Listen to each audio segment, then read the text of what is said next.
لا إله إلا الله.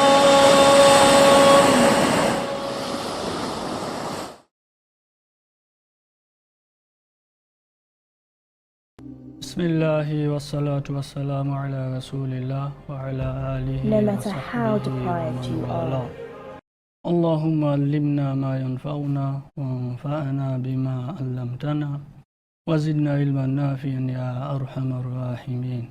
السلام عليكم ورحمة الله تعالى وبركاته. After extending to you the best salutation of time, a salutation of peace and love to people around the world, regardless of faith, race, nationality, and tribe, this is how I welcome you again to another edition of Call to Islam, the program that comes up every Friday on AYV TV, channel 33, and online as well at www.ayvnews.com. So wherever you are, you either get us on channel 33 or stream live with us on www.ayvnews.com. This program is one that treats Islamic issues. It brings at your site Islamic scholars from various fields of study. As a reminder, it's been given emphasis in Islam. We deem it fit to remind one another in this program known to be Called to Islam. I am Muhammad Mujtaba Ba. Stay with us. Let's drive the next hour and take an Islamic tour, inshallah. As always, I don't do this program alone. Hence, with us today is an Islamic scholar born in Jamaica. He comes from a family of educationists. Both his parents were teachers, and his grandfather was a church minister and a Bible scholar. But when he was 11, his family migrated to Canada. After some years, he completed a diploma in Arabic and got BA from the College of Islamic Discipline, Usuluddin, at the University of Medina in 1979, and later his master's at the University of Riyadh, and then a PhD in Islamic theology at the University of Wales in 1994. This scholar taught Islamic education and Arabic in schools and lectured in various universities like Sharif Kabuswan Islamic University in the Philippines. Presently, he is a lecturer of Arabic and Islamic Studies at the American University in Dubai and Ajman University in Ajman, UAE. He has founded and directed many Islamic organizations, including what is now known as Discover Islam and the Foreign Literature Department of Dar al-Fatah Islamic Press in Sharjah, UAE, and also the founder and chancellor of the Islamic Online University. He is among the globally known Islamic speakers and lecturers of this time. There is no time to waste. There is no time for holidays, says this man, when you realize how little time there is and how much work has to be done for Islam. The great man is Sheikh Dr. Abu Amina Bilal Phillips. Assalamu alaikum. Wa alaikum salam wa rahmatullahi wa barakatuh. Doctor, welcome to AYV Television. Welcome to Sierra Leone as a whole. Alhamdulillah, my pleasure to be here. I'm happy Allah has given me the opportunity to visit Sierra Leone again. This is the third visit, actually. Okay. Alhamdulillah. Well, viewers, inshallah, we are going to learn a lot and increase our Islamic grip. We need to know that Islam is not a part-time job but a full-time one, which resignation comes only when you leave the world and head for the hereafter. Inshallah, wherein you will get your salary. May Allah give us a handsome reward. Not wasting any time, Dr. Bilal Phillips, I need to go personal for now. Were you born in Islam? No, I was born in a Christian family in Kingston, Jamaica. Jamaica. MashaAllah. So how do you come to meet Islam? Well, that was a journey, of part of my life. As you mentioned, my family migrated to Canada. I grew up in Canada. And in university, I got involved in politics, student politics, and from that, actually, I went from Christianity to communism. believing that communism had the answer to problems of the world and, equality between people and just distribution of wealth and all these other types of things. Okay. But after being a communist for a number of years, I came to realize that communism really wasn't the answer. And that led me then to look elsewhere. And at that point in time, I stumbled upon Islam as a proper teaching, because I had come across Islam in the US, in a group called the Black Muslims, or the Nation of Islam. And Farrakhan is now the person in the US who continues to espouse those ideas. But they weren't true teachings of Islam. So I wasn't interested in them at all. But when I found real Islam, proper Islam, and I came to realize that all of the things that I was looking for in communism and the things that I respected in capitalism, which communism had thrown aside but was not really able to function without, these things existed in Islam. The good elements of communism was there in Islam. Okay. And even, the good elements of Christianity in terms of, teachings of spiritual nature, which deal with being good, recognizing God in your life, and living a righteous life, and these types of things. They were all there in Islam. Islam had a system, a system of economics, a social system. It was a series of systems. It could fulfill the needs of society from all aspects. So when I read enough and talked with enough people and became convinced that this really was the answer, this is when I decided to become a Muslim back in 1972. 1972. Before you were born. Indeed, before I was born. So, mashallah, since you're a Muslim, are there trials that you've encountered, or things are just well?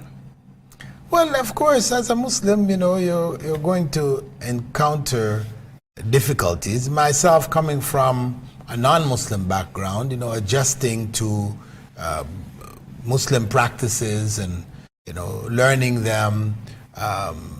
One of the things that drove me to study Arabic formally was because of the fact that in my first year of Islam, when I met Muslims from so many different places, I had a friend who was from Ghana, one from Morocco, another one from Egypt, one from Pakistan, and each person had, different twists, different understandings, different ideas, and that's what sort of drove me to want to go and find out, well, what really is the original teachings, So these were amongst the trials that a new Muslim tends to face when he or she comes into Islam, that they may hear cultural Islam as taught by the various cultures that they are surrounded by, and it may become a bit confusing if you don't find out or meet people who can give you a good, clear picture of what Islamic teachings are. Okay, so the solution to that is to get in and study Islam as well.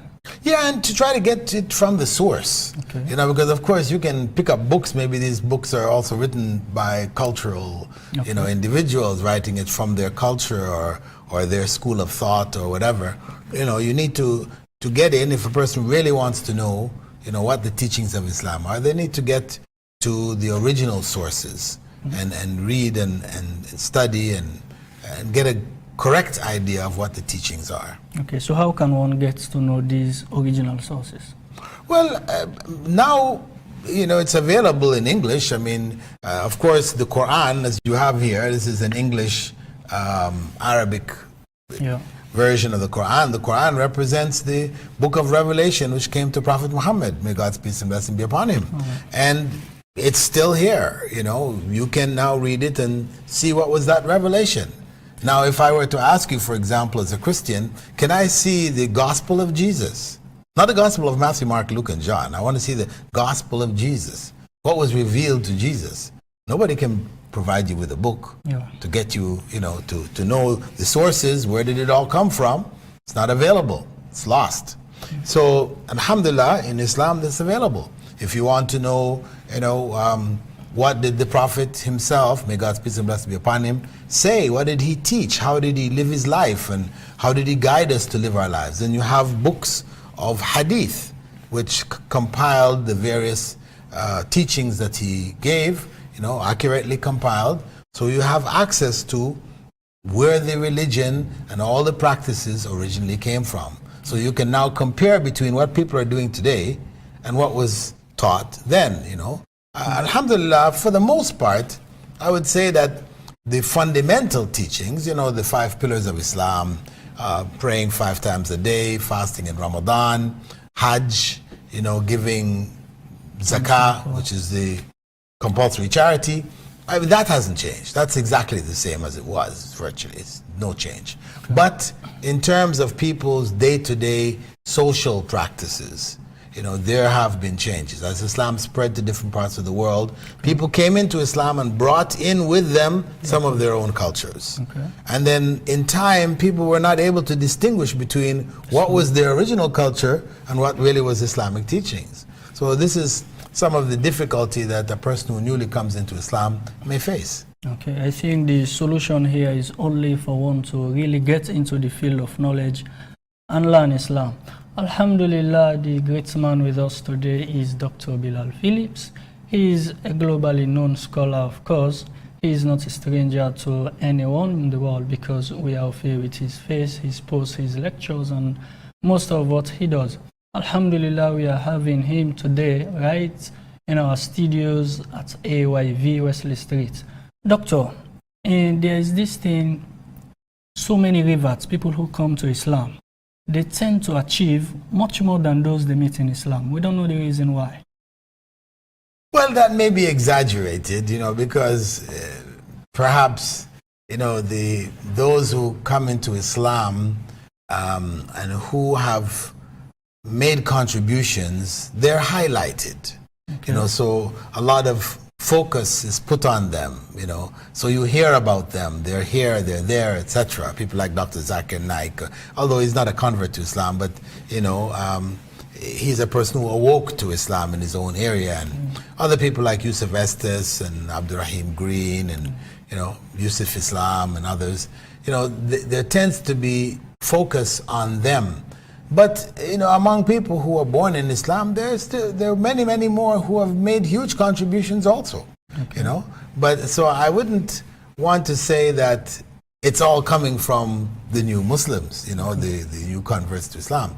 What I could say is, in general, maybe if you compare the average Muslim to the average new Muslim, that in terms of the practice of the religion, the average new Muslim may tend to be more sincere in their practice. They're more, careful to try to do everything and to do it right. Okay. Whereas the born in Islam Muslim, he takes things for granted. He's just doing whatever his family did, whatever his culture did, his people did. So he's not as careful. So he tends to be more careless in terms of dealing with the practice of Islam. So this is where I could say there will be a difference, and it's natural because the person who converts to Islam tries to find out what is Islam. Whereas, somebody who is born in Islam, you don't have to find out what is Islam. You already know Islam. You said, my parents were Muslims, my family, my relatives, my neighbors, everybody's Muslim. So I'm Muslim by association. Exactly. So. Anyway, the great man with us, as we say, is Dr. Bilal Phillips, the Chancellor of Islamic Online University. Doctor, you've moved in places around the world. What could be your comparison between Islam in Europe and in Africa, since you've been there and here also? Well, Islam in Europe, if you take Canada, you take Europe, but say the West rather than saying Europe, right? Okay. Europe represents a part of the West, right? Yes, right. So in Canada, where I grew up, and I've been back to most often, the communities of Muslims there are a mixture of people from all over the Muslim world. Okay.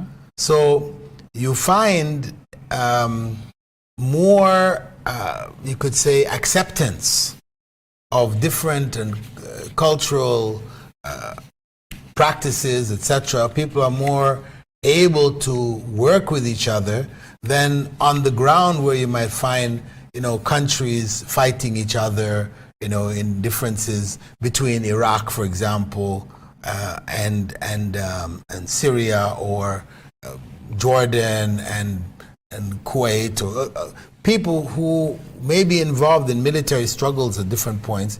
When you meet them in Canada, well, they're all the same, in the sense that we are a minority. We're in Canada. You're not really an Iraqi anymore. You're a Canadian. Okay. You're not really a Kuwaiti anymore. You're a Canadian, and your Canadianness takes precedence over your cultural backgrounds. So I would say that the communities of the West, where Muslims are minorities in major cities of the West, maybe one of the largest minorities, we could say that they are more culturally integrated than in the Muslim world, as we exist today. Muslim world tends to be divided up. In Africa, there are lines which have been drawn by the colonial masters, which have separated our countries to such a degree that, we have different passports, different national anthems, we identify ourselves differently, even though you might even be from the same tribe.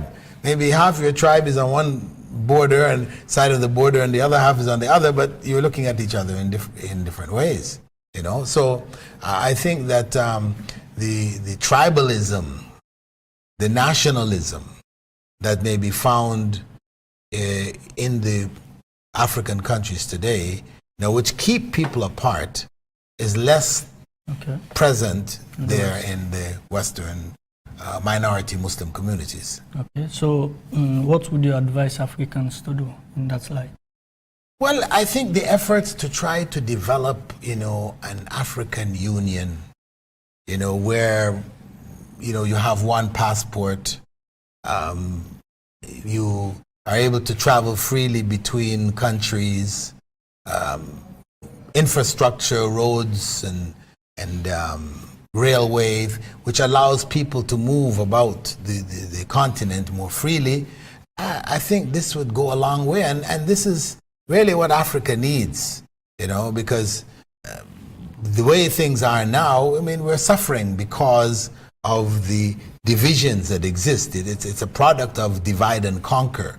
We were conquered and divided up. Exactly. Those divisions keep us, exploited, as an exploited nation, instead of a nation with all these resources, producing and selling to the rest of the world and benefiting financially and developing their own society. We just are a service nation. We just provide our services, provide our manpower, provide our resources, and everybody, takes benefit from it. Okay, Dr. Bilal, let me take you back in your home country, Jamaica. We know Jamaica to be people of music, people of something outside Islam. Now, just from anywhere we see Dr. Bilal Phillips, a man who has done his in the field of Islam so much. We are in your legacy in Islam, mashallah, may Allah reward you, it will be forever, inshallah. So, is Jamaica like that, the way we see it? Yeah, Jamaica is, as is portrayed, it's famous figures. Usain Bolt, he's the fastest man in the world, and there's a female also Jamaican who's fastest woman in the world, and Bob Marley and reggae and tourism and all these things. That is Jamaica, no doubt. But Islam is spreading there. When I accepted Islam back in the 70s and I went down to Jamaica, I could hardly find any Muslims in Jamaica at all. I only ran into maybe 2 or 3. Now there are thousands, and there are mosques all over Jamaica. So time has passed, and knowledge and information about Islam has spread. Many people, actually, Jamaicans, find Islam in other locations. They go to the UK, they go to the US, and they come across Islam there and they bring it back to Jamaica. So a lot of it came that way. Okay. So in the long run, we would see Jamaica, inshallah, to be coping with Islam. Yeah, I think Islam will play a bigger and bigger role in the future of Jamaica. I mean, it's still a minority. I don't see it as going beyond minority position. It's never going to become an Islamic state. I wouldn't expect that. But it's a sizable minority that's growing and will have an influence, in the future on the development of Jamaica. Okay, Dr. Bilal, there are so many propaganda going out there about Muslims, Islam, Islamic scholars, onto the recent one with Dr. Zakir Naik, wherein he was alleged that he is having issue with the Dhaka attack. So how are you the scholars, the Islamic scholars, how are you coping with the media pressure? Well, the media, is the biggest source of false information about Islam. Islamophobia comes from the media. It's a product of the media. The media has created false impressions, fears, etc., highlighting and overemphasizing minor issues, blowing them out of proportion. What can you do? What can anybody do? The only way is for Muslims to be more and more involved in media, and I encourage people all the time, Muslim communities, to take part in media, to write, to become journalists, get our voice heard. The internet is a major, leveling field for everybody, because anybody can write anything on the internet. Yeah. And alhamdulillah, I have over 5 million followers on my Facebook page. So, when issues come relative to myself, I can say something. At least 5 million people will hear it, and they can spread it to another 5 million, whatever. So that's my part. That's what I can do, And being on programs like this also to help clarify these false impressions, false information, which are out there. Okay, so what's your relationship with those scholars, the Dr. Zakir Naik, the Mufti Menk, Yasir Qadri, and the rest of them? Well, we're close friends, Dr. Zakir Naik, of course, you said on Peace TV, I do programs for Peace TV on a regular basis. Those accusations against him are totally false. In fact, the media in India was forced to take them back and apologize and all these other kinds of things. But usually, we don't see the apologies and the taking back and all this. We only see, in the media when the attack comes. This is the problem, But we're friends, we're close friends, we share programs, we do things together. Okay, mashallah. Alhamdulillah, we are having today with us, right on Call to Islam, Dr. Bilal Phillips. He is the Chancellor for the Islamic Online University. He came on tour in Sierra Leone, alhamdulillah. We appreciate his presence, and we are looking forward to seeing him very frequently all the time, I could say, inshallah. Doctor, so since you came in Sierra Leone, what is your assessment? How do you see Islam here?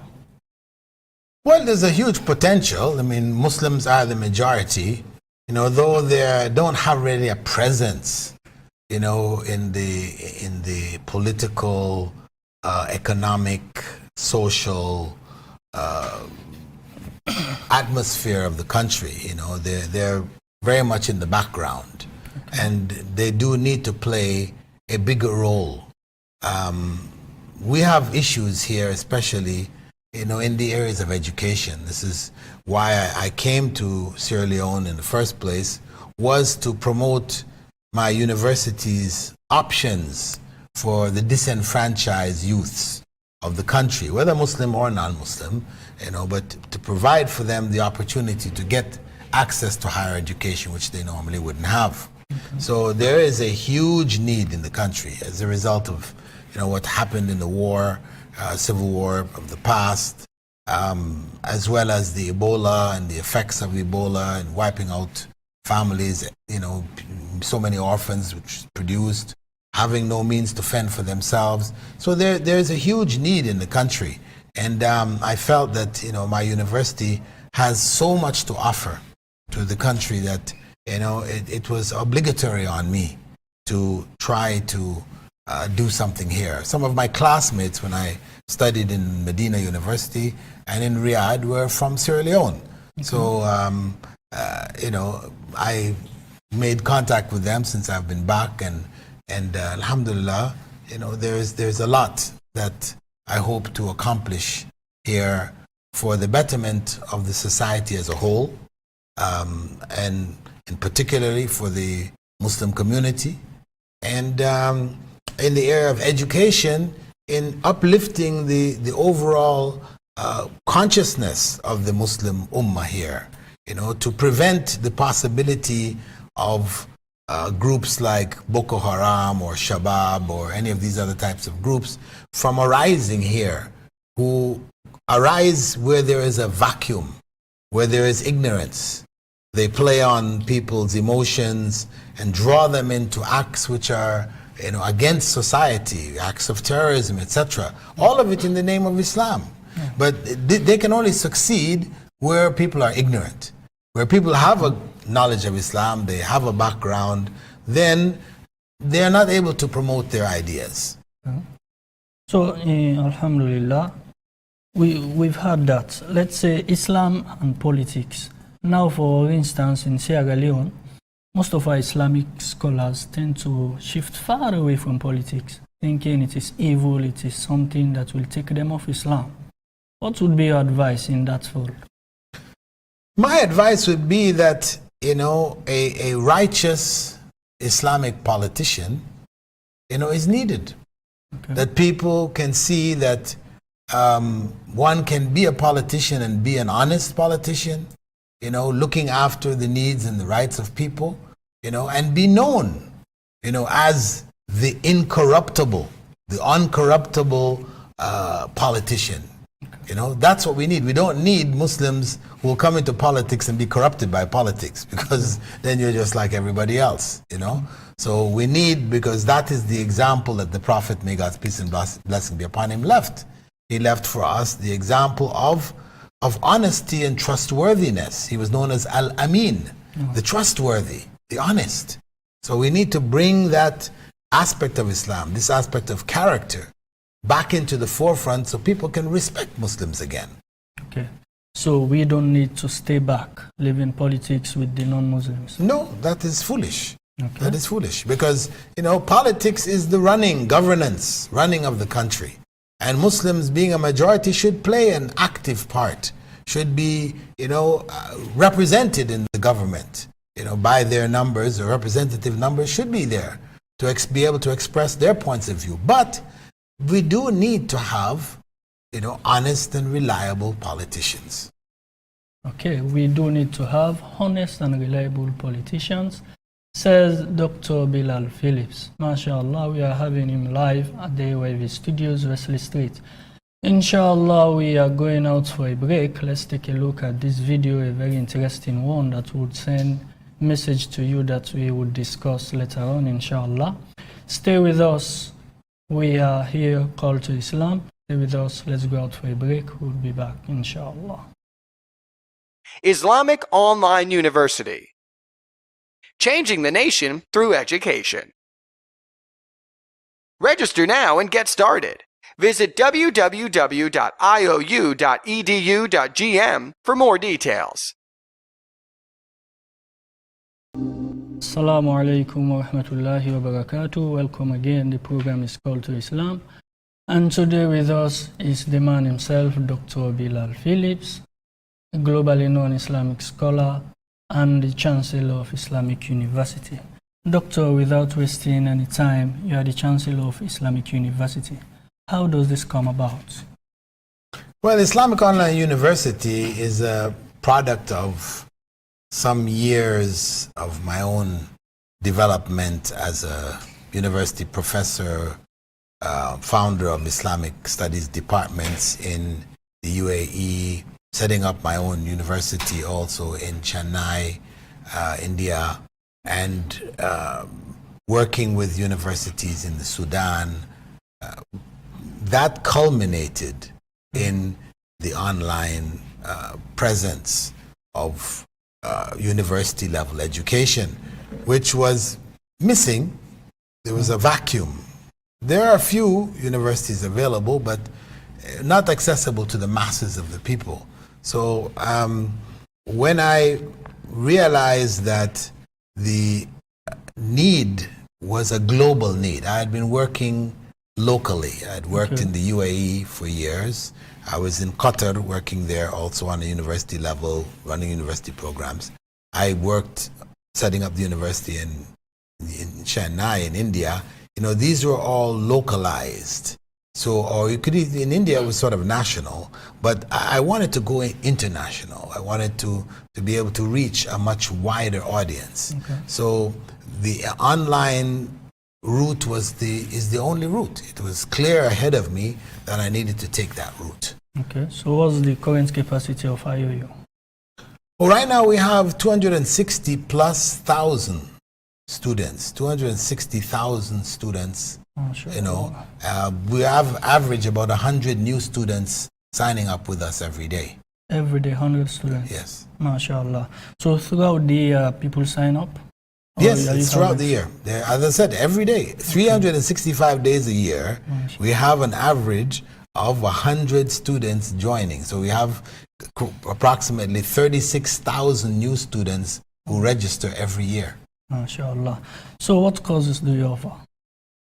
We're offering not only Sharia, because of course when people hear the name Islamic Online University, they see Islamic, they think, oh, they must be studying Quran and Hadith and Arabic. You know, it's Islamic studies, Sharia. This is what's expected.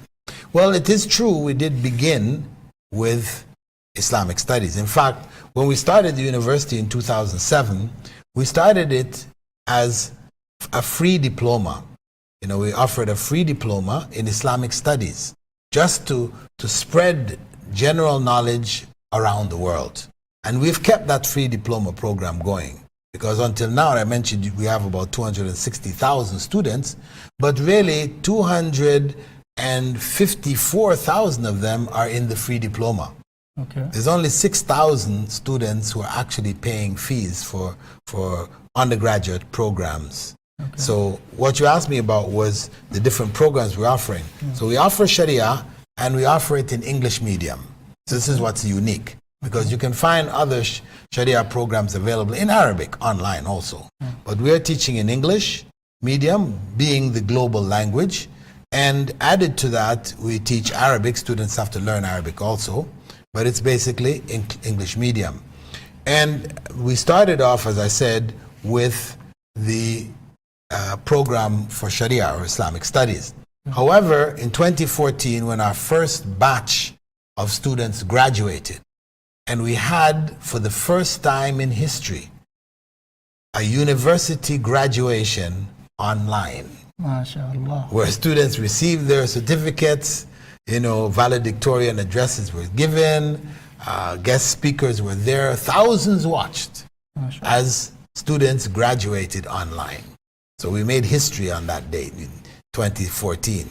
At that same time in 2014, we added 3 new courses, in one bachelor's in education, a bachelor's in psychology, and a bachelor's in Islamic banking and finance. And in 2015, we added also a bachelor's in business administration and a bachelor's in information technology. And this year, we're adding also a bachelor's in Arabic language for teaching Arabic to non-native speakers of Arabic. Okay. So in the clear context, IOU is not only meant for Muslims? No, it is open for any and everybody. Okay. Are there Sierra Leoneans? Yes, we have some hundreds that have registered already, you know, and so we had a graduate, you know, from Sierra. We had more than one graduate, and he, alhamdulillah, he was accepted in a university in Russia. He's currently doing his master's there in Russia. MashaAllah. So are you having tutors also from Sierra Leone? We have some professors from Sierra Leone in our courses, and we'll be hiring a number of others because, you know, before when we hired just for Islamic studies, whereas now we're looking for professors in other fields, in mass communications, for example, because we want to start that up next year, mass communications, and in public health. We also want to launch courses in public health. Okay, mashallah. So, how would you compare IOU to other standard universities around the world? Well, it is among what we may call the mega universities, in that we have, over 100,000 students. Our number is actually 260,000 plus, right? So from that perspective, we are in a small group of universities that may be called mega universities. But beyond that, we are unique in the sense that all of the courses that we teach are taught from a comparative perspective. We're not taking from the field of education, for example, just whatever is taught in conventional universities, whether here or in the West. We're taking that, looking at it, judging it, analyzing it, comparing it to what Islam teaches, etc., so that the students will get a feel for what that particular discipline has to offer society, and to be able to choose what is the best way in which that may be delivered. So we have a comparative, critical thinking approach to our studies. Okay, mashallah. Meaning you just don't offer courses for the sake of offering. You scrutinize them with the perspective of Islam. Yes. Mashallah. So what's your plan in the future, inshallah, for IOU? For IOU here, we are in the process of gaining accreditation in the country with the TEC. We've already gotten accreditation from the NCTVA, which is for offering the diploma and certificate level courses. We're now working on the next level. And we plan to partner with other educational institutions around the country to be able to bring university education into high schools. Okay. Where you have high schools where students are graduating and they are in other parts of the country like Bo or whatever.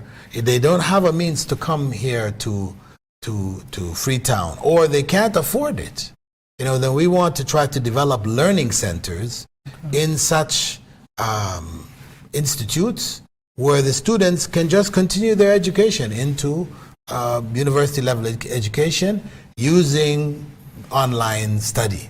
Okay, mashallah. As you've said, IOU is among the mega universities. So what does it cost me if I want to enroll to IOU? Well, IOU is also perhaps the lowest costing university in the world. Lowest? The lowest. The student pays only $70 per semester, registration fee. Not per class, but per semester. That's $140 per year. That's $560 for an accredited bachelor's degree in the fields which I mentioned. Okay, mashallah. This is a blessing. IOU is a blessing, mashallah. We thank Allah for sending for us Dr. Bilal Phillips, because he is doing his in the field of Islam and in other issues around the world. We appreciate that so much. May Allah handsomely reward you. So if one could want to contact people from within Sierra Leone, are you having any contacts here whom are working on your behalf? Yes, we have on 8 Stewart Street, we have a branch office that is being set up there. Where? On 8 Stewart Street. Stewart Street. Yes. Okay. And we have a representative here who is the registrar of the campus that we're developing there. And his contact number is 0768 47100. He may be contacted on the number, or 088 027 334.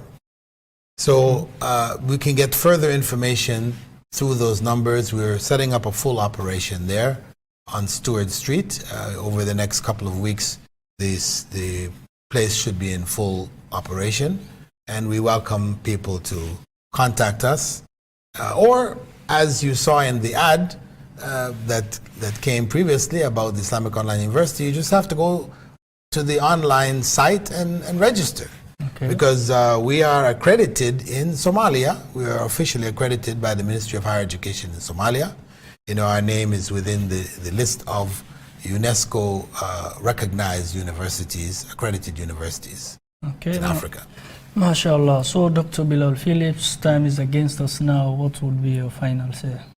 Well, my final words to the people of Sierra Leone to uplift this country through spreading education, knowledge, which will help to develop a more productive, youth-oriented society. Because we know that Sierra Leone, like the other countries of Africa, have a preponderance of youth. 60, 70% are young people, which is quite different from the West, where it's the opposite way around. This is an advantage for the development of the country, but the youth need to be properly educated so that they can contribute to the development of the society. So we need to all put our hands together, you know, and help. Those of us that have means need to provide scholarships and help these young people, you know, uplift themselves and uplift the society along with them. So that's my final words, and also for those of you that have misunderstandings about Islam and, you know, what you've been fed in the media, find out yourself from Muslims. Just sit down with them, discuss with those people who have some knowledge, and get clarity, you know, because what we are about in Islam is what everybody is seeking: a peaceful and secure country where we can raise our families in the best way, respecting each other and working together for the overall future of the nation. Okay, that was Dr. Bilal Phillips, the man himself, the man from Jamaica, but a renowned scholar now, meaning your source doesn't matter, what you can do matters most. Alhamdulillah, we hate to end this program, but having no option, we have to stop here. Till we meet again any other Friday, mashallah, would say subhanaka Allahumma bihamdik, nashhadu an la ilaha illallah, nastaghfiruka wa natubu ilayk. Islamic Online University. Changing the nation through education. Register now and get started. Visit www.iou.edu.gm for more details.